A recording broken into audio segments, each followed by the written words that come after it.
Bollywood ನಟ ಸೈಫ್ ಅಲಿ ಖಾನ್ ಮನೆಗೆ ನುಗ್ಗಿದಂತೆ ರಾಜ್ಯದಲ್ಲೊಂದು ಘಟನೆ ನಡೆದಿದೆ.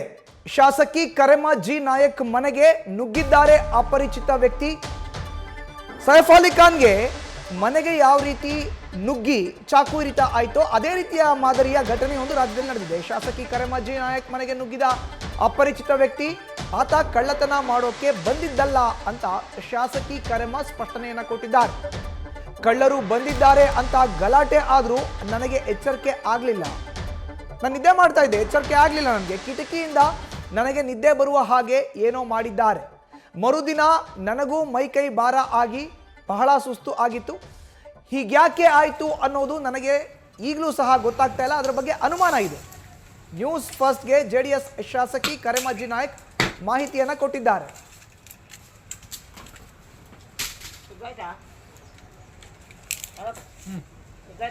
ಇದು ಮರುಸೃಷ್ಟಿ. ಕರೆಮಾ ಜಿ ನಾಯಕ್ ಶಾಸಕಿ ಏನಿದ್ದಾರೆ, ದೇವದುರ್ಗ ವಿಧಾನಸಭಾ ಕ್ಷೇತ್ರದ ಜೆಡಿಎಸ್ನ ಶಾಸಕಿ, ಅವರ ಮನೆಗೆ ಕಳ್ಳರು ಯಾವ ರೀತಿ ಬಂದಿದ್ರು ಅನ್ನೋದನ್ನ ಮನೆ ಕೆಲಸದವರು ಮರುಸೃಷ್ಟಿ ಮಾಡಿ ತೋರಿಸ್ತಾ ಇದ್ದಾರೆ. ಯಾವ ರೀತಿ ಬಂದ್ರು, ಯಾವ ರೀತಿ ಗೋಡೆಯನ್ನ ಹಾರಿದ್ರು, ಕಾಂಪೌಂಡ್ ಹಾರಿ ಯಾವ ರೀತಿ ಮನೆಯೊಳಗೆ ಎಂಟ್ರಿಯನ್ನ ಕೊಟ್ಟಿದ್ರು, ಅದಾದ ಮೇಲೆ ಮನೆಯಲ್ಲಿ ಮಹಡಿಯ ಮೇಲೆ ಅವರು ಬಂದಿದ್ದು ಹೇಗೆ ಅನ್ನೋದನ್ನ ಶಾಸಕಿ ಕರೆಮಾ ಜಿ ನಾಯಕ್ ಅವರ ಮನೆ ಕೆಲಸಗಾರರು ತೋರಿಸ್ತಾ ಇದ್ದಾರೆ. ಇದು ಆಕ್ಚುಲ್ ಆಗಿ ಸೈಫ್ ಅಲಿ ಖಾನ್ಗೆ ಯಾವ ರೀತಿ ನುಗ್ಗಿ ಹಲ್ಲೆಯನ್ನು ನಡೆಸಲಾಯಿತು ಅದೇ ರೀತಿಯ ಘಟನೆ ರಾಜ್ಯದಲ್ಲಿ ನಡೆದಿರುವಂಥದ್ದು. ರಾಯಚೂರು ಜಿಲ್ಲೆಯ ದೇವದುರ್ಗ ವಿಧಾನಸಭಾ ಕ್ಷೇತ್ರದ ಜೆಡಿಎಸ್ನ ಶಾಸಕಿ ಕರೆಮಾ ಜಿ ನಾಯಕ್ ಅವರ ಮನೆಗೆ ಅಪರಿಚಿತ ವ್ಯಕ್ತಿಯೊಬ್ಬ ನುಗ್ಗಿದ್ದಾನೆ. ಇನ್ನು ನಮ್ಮ ಪ್ರತಿನಿಧಿ ಶ್ರೀಕಾಂತ್ ಶಾಸಕಿ ಕರೆಮಾ ಜಿ ನಾಯಕರನ್ನ ಮಾತಾಡಿಸಿದ್ದಾರೆ. ಅವ್ರು ಏನು ಹೇಳಿದ್ರು ಬನ್ನಿ ಕೇಳೋಣ. ರಾಜ್ಯದಲ್ಲಿ ದರೋಡೆ ಮತ್ತು ಕಳ್ಳತನ ಪ್ರಕರಣಗಳು ಯಥೇಚ್ಛವಾಗಿ ಆಗ್ತಾ ಇದ್ದಾವೆ. ಮಾನಸಿಕವಾಗಿ ಹಲ್ಲೆ ಮಾಡುವ ಮೂಲಕ, ಅವರನ್ನ ವಿಚಿತ್ರವಾಗಿ ಕೊಲೆ ಮಾಡುವ ಮೂಲಕ ಪ್ರಕರಣಗಳು ಇತ್ತೀಚೆಗೆ ರಾಜ್ಯಾದ್ಯಂತ ಹೆಚ್ಚಾಗ್ತಾ ಇದ್ದಾವೆ. ಆದರೆ ನಾವು ಇನ್ನೊಂದು ದೇವದುರ್ಗ ಶಾಸಕಿ ಕರೆಮಾ ಜಿ ನಾಯಕ್ ಅವರ ಮನೆ ಮೇಲೂ ಸಹ ಕಳ್ಳತನಕ್ಕೆ ಯತ್ನ ಆಗಿದೆ. ಈ ಬಗ್ಗೆ ದೇವದುರ್ಗ ಶಾಸಕರು ನಮ್ಮ ಹತ್ರ ಮಾತಾಡ್ತಾ ಹೋಗ್ತಾರೆ. ಏನಾಯ್ತು ಏನಿಲ್ಲ ಅಂತೇಳಿ ಅವ್ರ ಹತ್ರನೇ ಮಾಹಿತಿ ಪಡಿತಾ ಹೋಗ್ತೀನಿ.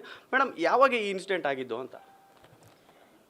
ಅದು ಮೊನ್ನೆ ರಾತ್ರಿ 11 ಗಂಟೆ ಸುಮಾರು. ಮೊನ್ನೆ ಅಂದರೆ ನಿನ್ನೆ ಯಾವರ 22 ನೈಟು ನಾನು ಮಲಗಿದ್ದೆ. ರಾತ್ರಿ 11:30 ಸುಮಾರಿಗೆ ನಾನು ಮಲಗಿದ ನಂತರ ನಮ್ಮ ಹುಡುಗರು ಇರ್ತಾರಲ್ಲ ನನ್ನ ಜೊತೆಯಲ್ಲಿ, 2 ಸಾವುಗೌಡ ಚೇತನಗೌಡ ಅಂತೇಳಿ ನಮ್ಮ ಅಣ್ಣನ ಮಕ್ಕಳು, ತಮ್ಮನ ಮಗ, ಅವರು ನನ್ನ ಜೊತೆನೇ ಅವ್ರು ಇರ್ತಾರೆ, ಮಲಗ್ತಾರೆ. ಅಂಥ ಸಂದರ್ಭದಲ್ಲಿ ಯಾರ ಕಿಡಿಕಿಯಲ್ಲಿ ಬಂದರು ಅಂಥೇಳಿ ಅವರು ಆ ಹುಡುಗರಿಗೆಲ್ಲ ಕಂಡರು. 3 ಜನ ಏನೋ ಬಂದಿದ್ದರು ಅಂಥೇಳಿ ಅವರು ಹೇಳಿದ್ದು. ನನಗೆ ಬೆಳಗ್ಗೆ ಆದಮೇಲೆ ಗೊತ್ತಾಗಿರೋದು. ಯಾಕಂದರೆ ನನಗೆ ಇನ್ನೊಂದು ಆಶ್ಚರ್ಯ ಏನಂದರೆ, ನಾನು ಯಾವತ್ತೂ ಅಷ್ಟೊತ್ತೊಂದು ಸಣ್ಣದ ಸೌಂಡಾದರೆ ಎದ್ದೇಳಂತಕ್ಕಿ ನನಗೆ ಎಚ್ಚರ ಆಗಿಲ್ಲ. ಕಂಟಿನ್ಯೂ ಅವತ್ತು ಅವರೆಲ್ಲ ಅಷ್ಟೆಲ್ಲ ಇನ್ಸಿಡೆಂಟ್ ಆದರೂ ಕೂಡ, ಪೊಲೀಸ್ ಬಂದರ, ಜನ ಬಂದರ, ಎಲ್ಲನೂ ಅದೆಲ್ಲ ಅಷ್ಟು ಗಲಾಟೆ ಆದರೂ ಕೂಡ ನನಗೆ ಗೊತ್ತಾಗಿಲ್ಲ, ಎಚ್ಚರನೇ ಆಗಿಲ್ಲ. ಅದು ಏನಂತ ನನಗೂ ಅರ್ಥ ಆಗ್ತಾಯಿಲ್ಲ. ಅವರು ಕಳ್ಳತನಕ್ಕೆ ಬಂದಿದ್ದೋ ಅಥವಾ ಇನ್ನೂ ಬೇರೆ ಏನಾದರೂ ಉದ್ದೇಶ ಇತ್ತು ಅನ್ನೋಂಥದ್ದು ಏನಾದರೂ ಗೊತ್ತಾಯ್ತಾ ಮೇಡಮ್ ನಿಮಗೆ? ಇಲ್ಲ, ನಾನು ಕಳ್ಳತನಕ್ಕೆ ಬಂದರ ಇನ್ನೊಂದಕ್ಕೆ ಬಂದರ ಅಂಥದ್ದು ನಾನು ಹೇಳೋಕ್ಕಾಗೋದಿಲ್ಲ. ಅವರು ಅವರಾತ್ರಿಯಲ್ಲಿ ಹಿಂದಿನ ಕಡೆಯಿಂದ ಗೋಡೆ ಹತ್ತಿ ಬಂದದ್ದು ನೋಡಿದರೆ, ನಾನು ಮಲಗಂಥ ರೂಮಿನ ಪಕ್ಕದಲ್ಲಿ ಅವ್ರು ಬಂದು, ಅದು ನನಗನ್ಸೋದು ಏನೋ ಅದು ಕಿಟಕಿಗಳಿಂದ ಸ್ವಲ್ಪ ಏನಾದರೂ ಸ್ಮೆಲ್ಗಿಲ್ಲ ಏನಾರ ಕೊಟ್ಟಿರ್ಬೋದು, ನನಗೆ ನಿದ್ದೆ ಬಂದದಂತ ನಾನು ಅಂದ್ಕೊಂಡೀನಿ ಅಷ್ಟೇ. ನಿನ್ನೆವರೆಗೂ ಕೂಡ ಭಾಳ ತಲೆ ಒಜ್ಜಾಗಿ ಭಾಳ ಸುಸ್ತು ಅನ್ಸಕತ್ತಿತ್ತು ನನಗೆ. ಹಿಂಗ್ಯಾಕಾಗ್ಯದ ಅನ್ನೋಂಥದ್ದು ನನಗೂ ಕೂಡ ಅನುಮಾನ ಅದ. ಆದರೆ ಅವರು ಕಳ್ಳತನಕ್ಕೆ ಬಂದರೋ ಇನ್ನೊಂದು ಯಾವುದಕ್ಕೆ ಬಂದರ ನನಗೆ ಮಾಹಿತಿ ಇಲ್ಲ. ಆದರೆ ಇದು ದೇವದುರ್ಗದಲ್ಲಿ ಬರೀ ನಮ್ಮದಷ್ಟೇ ಅಲ್ಲ, ಭಾಳಷ್ಟು ಕಳ್ಳತನ ಪ್ರಕರಣಗಳು ನಡೆದವ. ಹಂಗಾಗಿ ಇಲ್ಲಿ ಭಯಭೀತರಾದಾರ ನಮ್ಮ ತಾಲೂಕು ಜನ ಕೂಡ. ನಾನು ನಿನ್ನೆ ಒಂದು ಸ್ಟೇಟ್ಮೆಂಟ್ ಕೊಡ್ಬೇಕು ಅಂದ್ಕೊಂಡಿದ್ದೆ. ಆದರೆ ಇದರಿಂದ ಭಯಭೀತರಾಗ್ತಾರೆ ನಮ್ಮ ತಾಲೂಕಿನ ಜನ. ಶಾಸಕರ ಮನೆಗೆ ಹೋಗ್ಯಾರ ಅಂದರೆ ಇದೇನಪ್ಪ ನಂಗೆ ಆಗಬಾರ್ದು ಅನ್ನೋಂಥದ್ದು ನನ್ನ ಒಂದು ಉದ್ದೇಶ. ಹಂಗಾಗಿ ಇದನ್ನು ಪೊಲೀಸ್ ಇಲಾಖೆಗೆ ಸಂಬಂಧಪಟ್ಟದ್ದು. ಇದನ್ನು ಭಾಳ ಕಾನೂನಾತ್ಮಕವಾಗಿ ಅವರು ತನಿಖೆ ಮಾಡಬೇಕು ಅನ್ನೋಂಥದ್ದು ನನ್ನ ಒತ್ತಾಯ. ಮೇಡಮ್, ನೀವು ಶಾಸಕರು ಆಗೋದಕ್ಕಿಂತ ಮೊದಲು ಸಹ ನಿಮಗೆ ಜೀವ ಭಯ ಇದೆ, ಹೆದರಿಕೆ ಇದೆ ಅನ್ನೋಂಥದ್ದನ್ನು ವ್ಯಕ್ತಪಡಿಸಿದ್ರಿ ನಮ್ಮ ಚಾನಲಲ್ಲೇ. ಇವಾಗಲೂ ಆ ಥರದ್ದು ಏನಾದರೂ ಆತಂಕದ ವಾತಾವರಣ ಇದೆನಾ ಅಂತ? ಇವೆಲ್ಲ ಕುರುಗಳು ಸರ್. ನನಗೆ ನಾನು ಯಾವತ್ತೂ ಹೆದರೋದಿಲ್ಲ ಯಾರಿಗೂ. ನನ್ನ ಜೀವನ ಜೋಪಾನ ಮಾಡೋಂಥ ನನ್ನ ತಾಲೂಕಿನ ಜನನೇ ನನ್ನ ರಕ್ಷಕರು. ಅದ್ರ ಬಗ್ಗೆ ಅನುಮಾನ ಇಲ್ಲ. ಆದರೆ ನಾನು ಹೆದರೋದಿಲ್ಲ. ಆದರೂ ಇನ್ಸಿಡೆಂಟ್ ನಡಿತೇವಲ್ಲ, ನಡೆದ ತಕ್ಷಣವೇ ಇದಕ್ಕೆಲ್ಲ ಹೌದಲ್ಲಪ್ಪ ಅನ್ನೋಂಥದ್ದು ಎಲ್ಲರೂ ಗಾಬರಿ ಆಗೋಂಥದ್ದು. ಅದನ್ನು ಬಿಟ್ಟರೆ ಜೀವ ಭಯಗಳು, ಯಾಕಂದ್ರೆ ನೋಡ್ರಿ ಜೀವ ಭಯ ಆದಂತ ನಾನು ಯಾವಾಗ ಹೇಳಿದ್ನಿ ಅಂದರೆ, ನನಗೇನೋ ಹಿಂಗೆ ಹೋಗ್ತಾ ಟಿಪ್ಪರಿಂದು ಹಿಂಗೆ ಬಂದರು ಮಾಡಿದರು, ಅದೆಲ್ಲ ನಮ್ಮ ಗನ್ಮ್ಯಾನ್ ಕೂಡ ಇದ್ದರು ನನ್ನ ಜೊತೆಯಲ್ಲಿ. ನಾನೊಬ್ಬಕ್ಕೆ ಹೊಂಟಿಲ್ಲ ಅಂಥ ಸಂದರ್ಭದಲ್ಲಿ. ಮತ್ತು ಇದು ಮೊನ್ನೆ ನಡೆದದ್ದಂತೂ ಭಾಳ ನಮಗೂ ಕೂಡ ಚಿಂತೆಗೆ ಇದಾಗಿದೆ. ಯಾಕಂದರೆ ಅವರು ಕಳ್ತನ ಮಾಡೋಕ್ಕೆ ನಮ್ಮಲ್ಲಿ ಏನಿಲ್ಲ, ಕಳ್ತನ ಮಾಡ್ಬೇಕಂತೇನು ಅವ್ರು ಬಂದಿಲ್ಲ. ಯಾಕಂದರೆ ನಾನು ಮೇಲೆ ರೂಮ್ನಲ್ಲಿ ಮಲಗಿರೋದ್ರಿಂದ ನಾನು ಅಲ್ಲಿ ಯಾವುದೇ ನಾನು ಹಣ ಆಗಲಿ ಅದೇನು ವ್ಯವಹಾರ ಇಲ್ಲ. ನಾನು ಏನಿದ್ರು ಮನೆಯಲ್ಲೇ ಇರೋಂಥಕ್ಕೆ ನಾನು ರೆಸ್ಟಿಗಾಗಿ ನಾನು ಮೇಲೆ ಮಲಗಂಥದ್ದು ನಾನು ರೂಢಿ.